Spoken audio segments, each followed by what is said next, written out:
A note to our listeners before we get started. This series delves into sensitive material and contains disturbing content. Please take care while listening. I have never been more worried in all of my career about where we are sitting today. When I look at, the onslaught of technology and what we were on the front lines of witnessing, we had no idea what we would be walking into.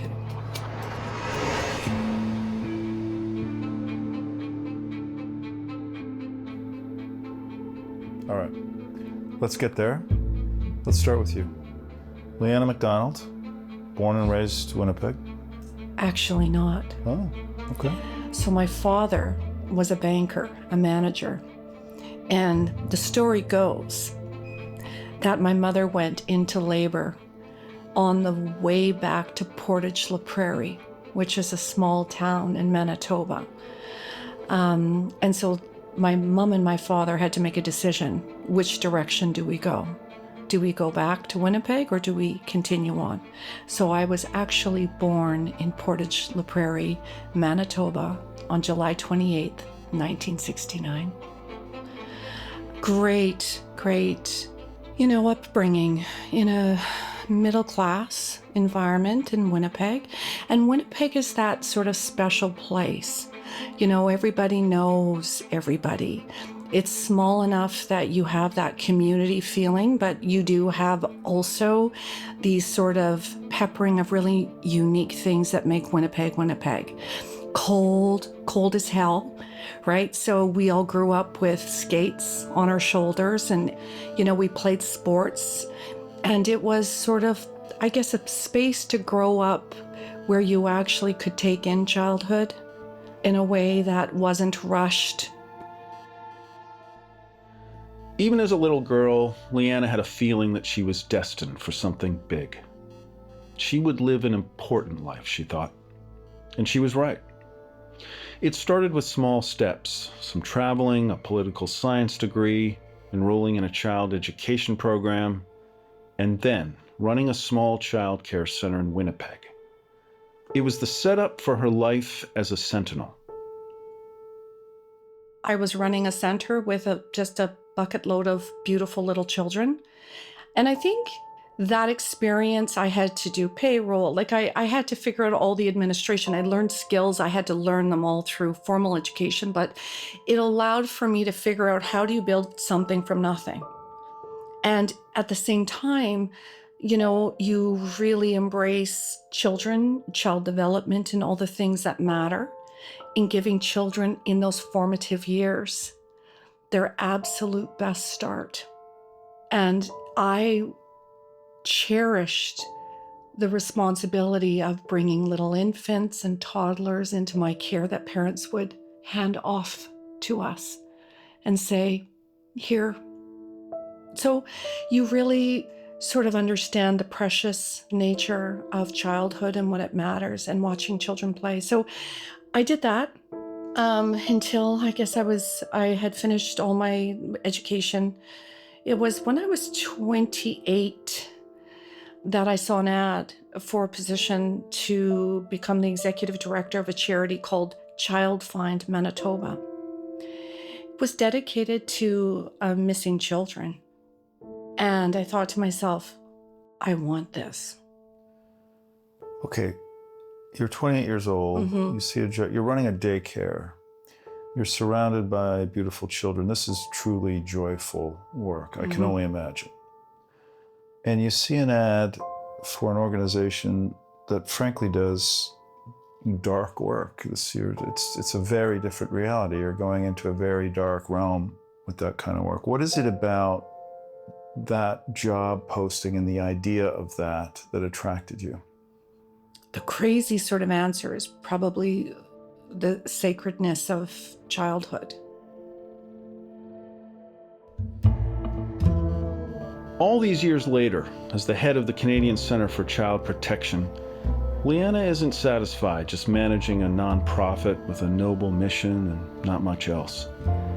She wants to get dirty. stare down big tech, take aim at the technology that's hurting children.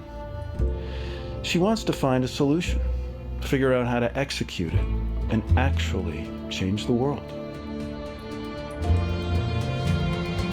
I'm Rob Cribb, and this is Arachnid.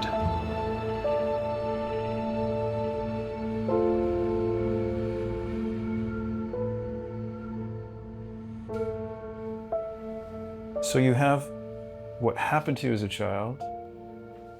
Separate from that, it seems to me, as I listen to you, is what's happening today, which is the spreading aspect. It's the distribution. It makes it live constantly. So is that the thing that is holding you back? I would say yeah, because to the aspect that you would consider healing or outgrowing something, you want closure and you want to feel safe. I can have neither. There is no ending. There's no closure. I can't go to every single one of these individuals and look them in the face and be like, why? So that's the insidiousness of this. This isn't like any other trauma that occurs in a life that you deal with and you come to terms with and you get closure and you're able to move on. It is this distribution that continues. It's moving, it's living. It's not something that's fixed. So they like to call it post-traumatic stress, correct? So that's something that's fixed in a specific place. Now that is there with that, but you don't understand there's also an anticipatory aspect of it as well, an anxiety, what's coming, and you know it's coming. And then there's the ever-present moment. So you get stress from every tense, present tense, future tense, and past tense. So it is a different thing in and of itself, as to where with a singular incident or years of incidents, you can place them where they were. You can fix them to a specific tense in the past, in this place. You can't do this with what we're speaking about with CSAM. It cannot be done. At least I don't know how, if it is to be done. It is an entirely different, it breaks the rules of what we understand about trauma. One of the biggest things I've had to do is change my name. I have had to move. People were trying to find out where I lived and what I was up to now, where I was going to school, where I was working. So you're being stalked? Yes. By who? By people who have viewed these videos of my sexual abuse as a child and are fans of that. You know, there are people who get really obsessive over these kind of series and want to know what that person in the series is up to and where they're at now, almost how a person could get obsessed over like a celebrity or something like that, except it's just so sick that it's over those horrible moments of abuse from my childhood.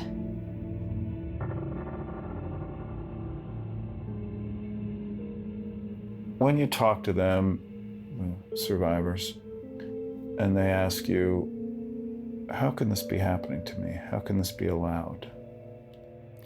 We're actually starting to see many of them show their anger, because for years they all, for the most part, had to hide. And you can see the double silencing of shame. And many survivors have to get past that moment of blaming themselves. And you know, we have the smallest of little people who somehow still carry responsibility, whether it's why didn't I tell or what did I do? And it is absolutely heartbreaking. I think it's been because of the increase in awareness. A lot of the work that our agency and others are doing is to move that away from this debilitating place of shame to empowerment, where we are echoing their sentiments and their questions about how is this allowed? Isn't this against the law? Like, why is it that this keeps happening to me? And so we, as I started this conversation and mentioning, that's where we start by saying, I'm so sorry. You're so right. This is not okay. And we're doing our damnedest to change it.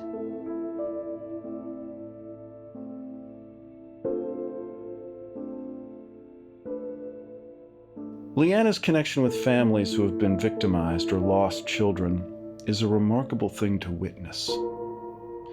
She absorbs unfathomable pain from them. She cries with them. Then gradually, she channels it into purpose, even determination, for them and for her. So what starts to happen, we're back in, 2000. And we start to hear about kids being lured online. So young girls typically are meeting anonymous people and they're connecting with them through technology. And at the time, we're learning about cases in the United States where kids are being murdered. It then is sort of a wake-up call of here we now have the onslaught of technology and we don't have any understanding of its impacts on children and youth. So we start to kind of look around and we see out of the United States, they've set up the National Center for Missing and Exploited Children. We've learned that in the UK, they have the Internet Watch Foundation. And so we start this process, setting up a committee with a bunch of people, and then we start sort of going to these places and learning how they set up and why they set up. Then we embarked on this long, hard journey to create cybertip.ca, which is Canada's national tip line to report online crimes against children. At the time, you go back to 2002, and you think about people coming across what would be called child sexual abuse material or legally known as child pornography. They're not going to want to phone the local police to say, hey, I've just stumbled upon this right now. We needed to create a way that people could come in and start reporting to us anonymously if they needed to do it that way so that we could protect children. So this was a real big lift. This was the beginning of something monumental, but it fit. If you look at the issues surrounding kids who went missing, sort of by non-family members, there was a sexual motive.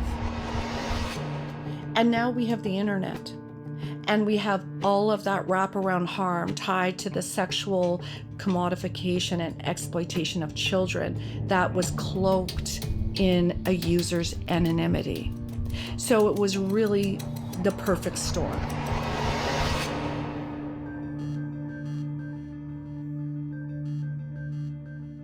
Things are moving along at warp speed on the internet.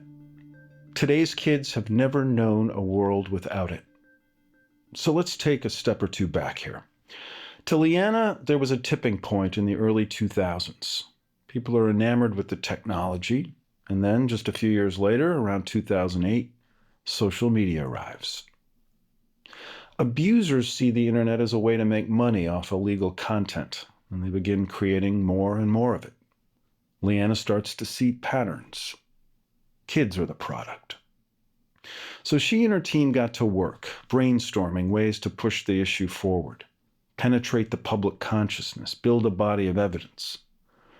One idea was an international survey of victims that started quantifying the scope of the damage.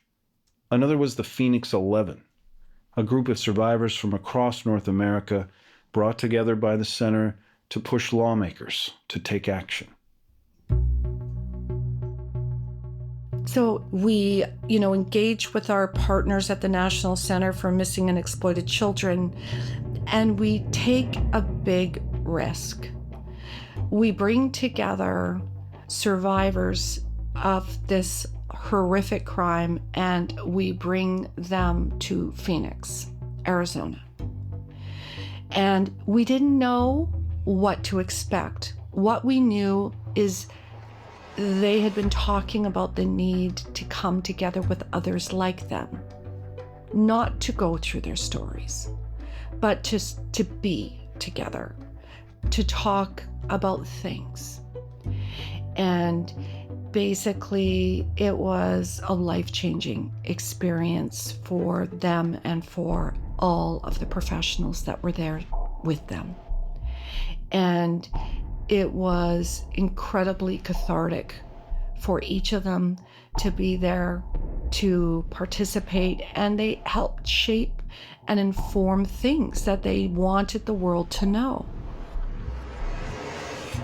And so it was lots of tears, lots of, sharing, but also some empowerment. So we've got the survey, we've got this survivor group of the Phoenix 11, and then we start to, as we're working with attorneys, and we're working with many of the population, some of them uniquely, because what we've now watched unfold is the cesspool of the internet. So now we've seen the failures of removal of this material and how it has allowed the explosion of the material. The anonymity has provided cover for the offender community to share personal information of the victims and survivors. And so we start to do things on our end to help some of our survivors be able to manage, meaning that their safety, looking at ways that we can help with getting their horrific images removed. And we create Project Arachnid.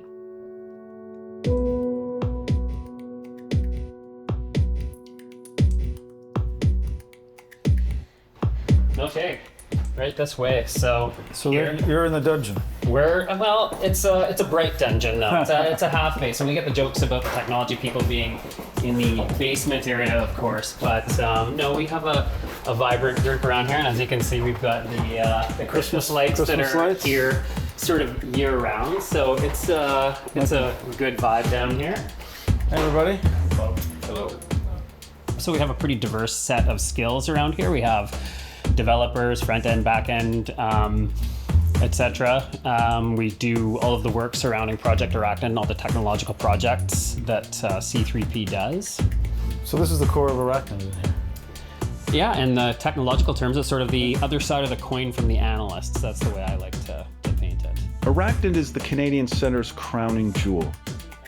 Named for the 8-legged crawlers known for weaving intricate webs to capture prey, the system spins a network, cutting-edge technology, scurrying across a vast digital landscape, tracking illegal images. It's attracted widespread praise for the sheer volume of images it's cataloged and had removed. The man behind that technology is Lloyd Richardson. He's a thoughtful, soft-spoken tech guru who runs a team huddled together in the modest basement office of the center's headquarters in Winnipeg. So walk me through to Arachnid. What was the inspiration for Arachnid?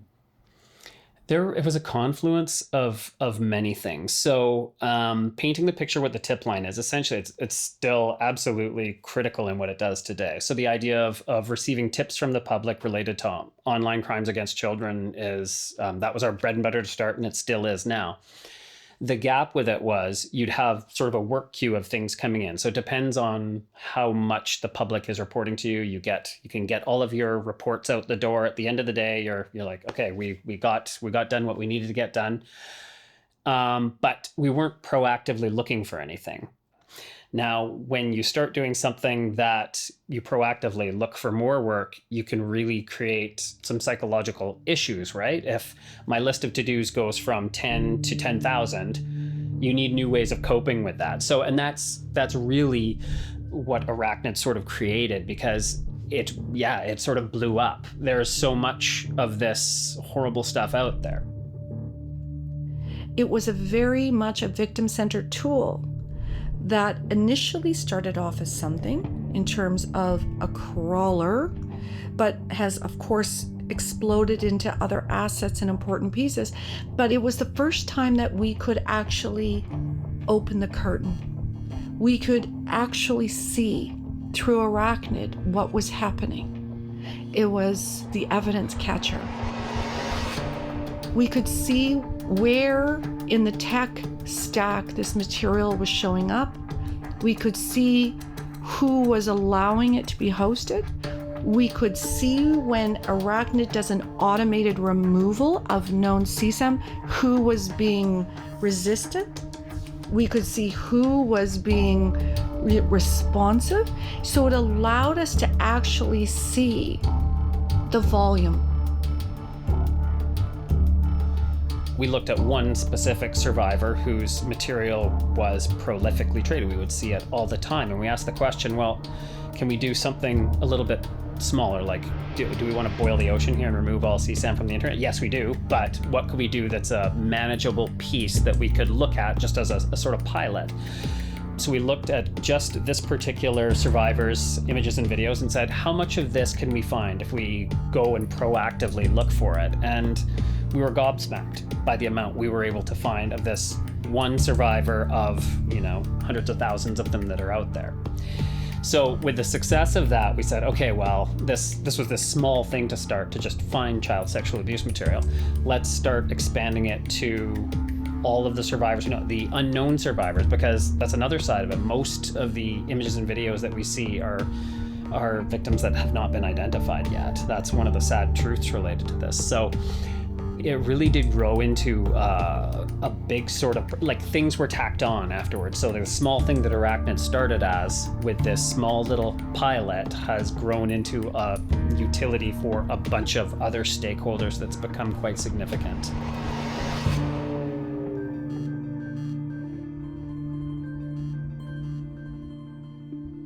It's hard to get a real sense of the scope of what Lloyd and his team see every day in Arachnid. So we thought about a way to share with you the scale of this problem. The sounds you've been hearing are based on real, anonymized data we got from Lloyd. Each note represents a moment in time when a known victim's image or video has been located online, somewhere on the internet. You can hear that when a photo or video is shared, it soon gets shared again. A cascading web of illegal content. Each different pitch represents a different victim. This is just a tiny sample out of the millions and millions of data points that Arachnid has collected.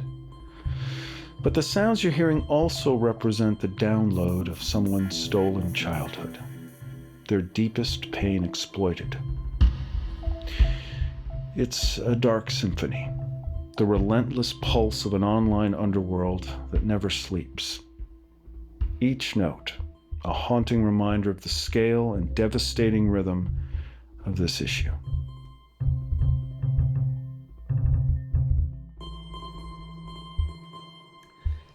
So these are the real-time sort of rolling numbers of Arachnid.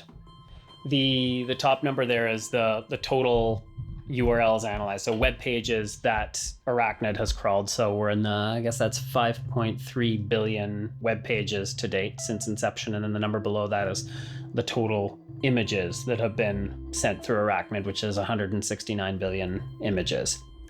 Obviously, the vast majority of those are not child sexual abuse material, thankfully. But this sort of shows you how Arachnid is good at finding the needle in the haystack, as it were. So I think that number is actually a little bit dated on the notice and takedown sent, but 40 million notices to providers around the world since the inception of Arachnid, which is, again, quite significant.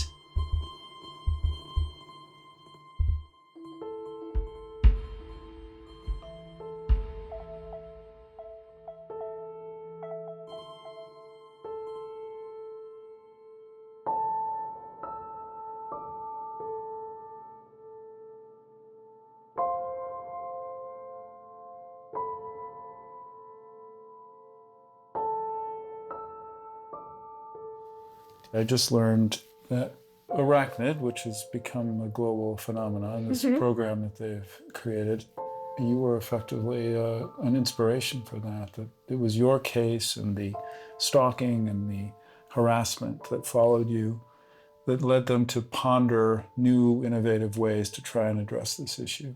So in some ways, you were the light bulb for that. How does that feel? It feels really good because it's not only led to change for me, but it's leading to change for so many other survivors. And it does help with the feeling of hopelessness. I had felt so hopeless before that this spread would just get bigger and bigger and nothing could stop it. And I just kept asking everyone, really, is there nothing we can do? And they were the first ones who said, actually, maybe there is something we can do. We're going to talk to people who are experts in this, and we're going to try to help you figure it out.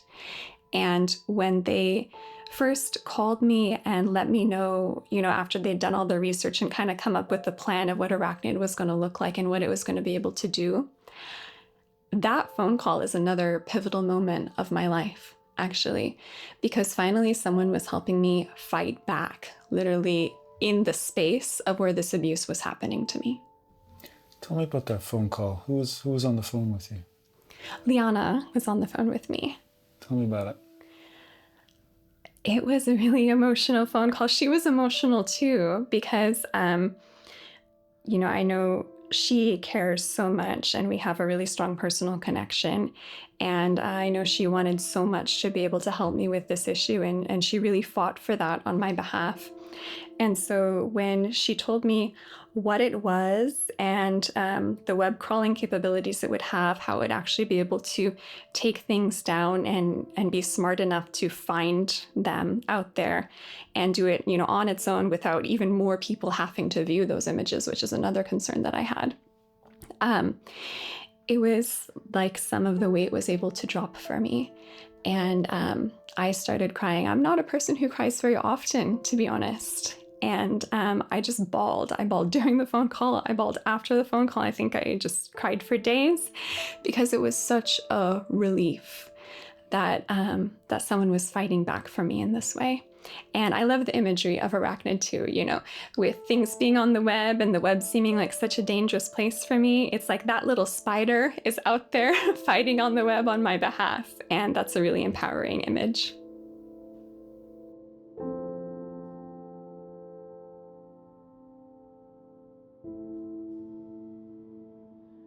Once I saw, we have a web crawler that will go and remove this stuff and help you. That was wonderful to me. But that's at the same time, that's also when I learned that this technology existed and that these companies on these platforms where this was all being shared and spread, we're not using it and weren't doing anything about it, which is brutal. But it did still give me hope that there was someone actually trying to physically go out there. I mean, I say physically, digitally, and actually do something about it. Do you see a moment where this could actually get enough public engagement and support to essentially compel some of the biggest companies in the world to change what they're doing? I'd like to think that I know that it can. I know that it can, but it scares me to hope that much. I don't want to bank on something so much, and then because I don't want to be irrational about it, it's going to take a lot of steps. There's going to be a lot of things that have to be done. There's a lot of work to be done. I know that it can for sure, and I hope that it does. Don't get me wrong. Just especially recent events with Facebook encrypting end to end, there are steps. It feels like it's taking things backwards, and I dare to hope I do. But then I see the political landscape. I see what these tech companies are doing, and then it makes it hard to invest fully, because I fear what that would do to my heart if it all comes crumbling down. Section 230, things like this, makes it hard to fully believe, But I do have hope because of knowing that these types of things exist.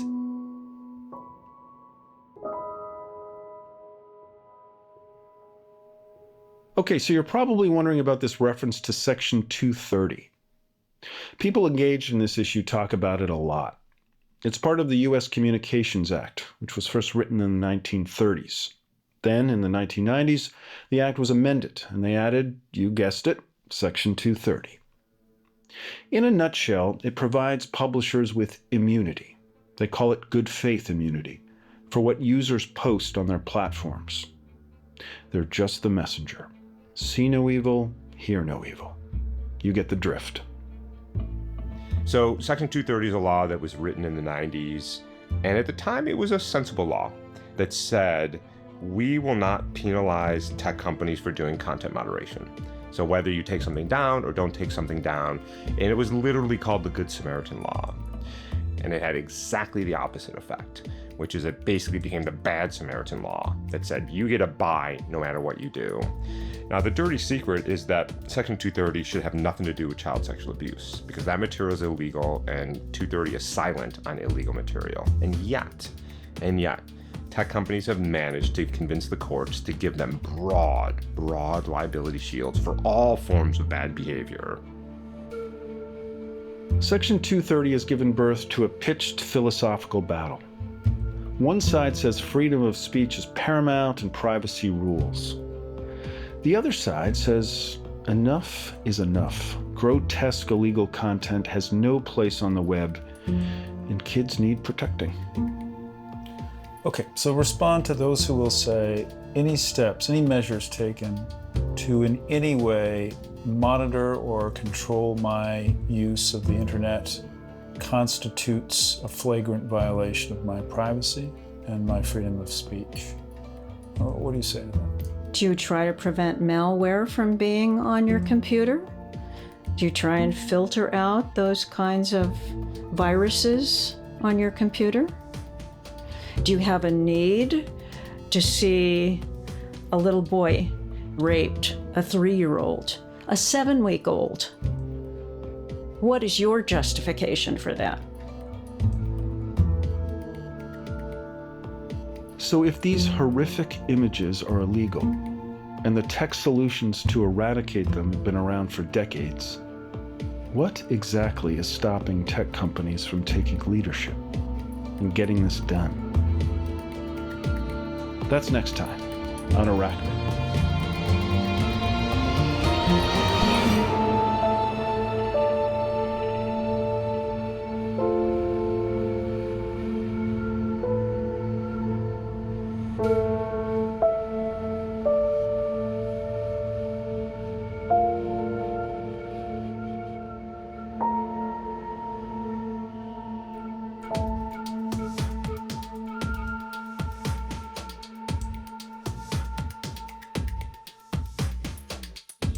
Arachnid was reported by me, Rob Cribb, and Wendy Ann Clark from the Investigative Journalism Bureau. Written and produced by Bruce Edwards and Suzanne Reber. Allison Leighton Brown composed our theme and original music. Mix and sound design by Bruce Edwards. Data sonification by Michael Corey. Field recordings by Shahriar Tajvidi and Bruce Edwards. And Jasmine El-Kurd designed our artwork. Arachnid was created by our executive producer, Suzanne Reber. Our show is a production of TVO Today in collaboration with Piz Gloria Productions, the Investigative Journalism Bureau, and the Toronto Star. Our TVO team includes Shahriar Tajvidi, senior showrunner, Lori Few, executive producer of digital, John Ferry, vice president of programming and content, and thanks to JP Fozo and Sean Pattenden, my audio colleagues at the Toronto Star. If you appreciate listening to Arachnid and believe in this kind of deeply reported and immersive storytelling, please give us a 5-star review on Apple Podcasts or wherever you find your podcasts. Thanks for listening.